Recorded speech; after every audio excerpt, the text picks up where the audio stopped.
Tonight, the Ohio Department of Rehabilitation and Correction just announced it's formed a team to review Cleveland kidnapper Ariel Castro's death. They're looking into how this convicted rapist managed to take his own life in prison. Our crews span the state tonight, bringing you the latest on this. We begin with 10 TV's Tanisha Millette in Cleveland, in Castro's old neighborhood. Tanisha. And Jerry, this is the area where Castro's home used to be. It's an empty lot now. They raised that home some time ago. And people in the neighborhood say that what Ariel Castro did to those three women in that home for 10 years was beyond horrible. But they also say they knew him for decades and say that he was a different person with them, which is why they have mixed feelings about his suicide. Ariel Castro's home is gone, but Javita Marty says she remembers the man who lived there. He used to come over here to the porch and joke with us. Today, she says she is angry. He let them suffer for 10 years. So why not he suffer for at least a year? You know what I'm saying? But also sad. And I feel bad. I feel bad for him. Marty's mother, Aurora Marty, told us through a translator she feels bad too.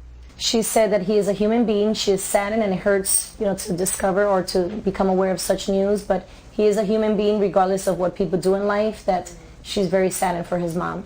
There are now flowers where Ariel Castro's home once stood, but the people who live here say the memories continue of the Castro they knew and the devil they didn't, which is why they say it's hard to reconcile how they feel today. For decades, they say they thought they knew this man and feel deceived by the last 10 years of his life. Inside the house, nobody know. They say Castro deserved to pay for his crimes, but it doesn't change the hurt they feel for the man they thought they knew. When he crossed the street, go back to his house, he was a monster. A monster who the Cuyahoga County prosecutor also called a coward. In a statement, he said this man couldn't take for even a month a small portion of what he had dished out for more than a decade, adding, "Let this be a message to other child kidnappers. There will be a heavy price to pay when you are caught. You will not enjoy the captive side of the bars." Live in Cleveland, Tanisha Millette, 10 TV News. Tanisha, thank you. And while the news of his death sinks in for Castro's victims and neighbors, the investigation into how he was able to take his own life is underway right here in Columbus. 10 TV's Jessica Goddard is live from the Department of Rehabilitation and Corrections, where prison officials are calling for a thorough review. Jessa? Kristen, it is the 7th death inside an Ohio prison this year, and just over a month since Ariel Castro was sentenced to life in prison plus 1,000 years.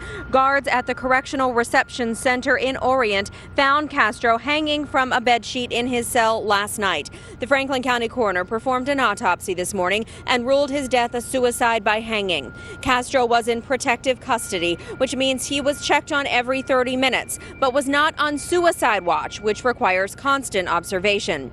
The State Highway Patrol is now leading the investigation into the circumstances surrounding his death, including claims by Castro's defense attorney that he requested a mental evaluation of his client, which the DRC denied. If they did a forensic evaluation with him recently, then he should have been on a suicide watch, and there shouldn't have been a watch every 30 minutes. There should have been somebody outside of his cell more frequently.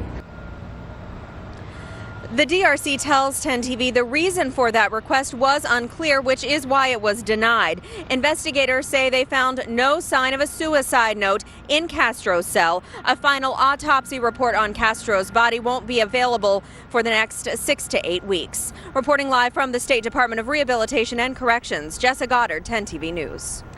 And here is a closer look at the Orient Correctional Reception Center. It opened in 1987 and spreads across 50 acres. It holds more than 1,700 inmates at this time.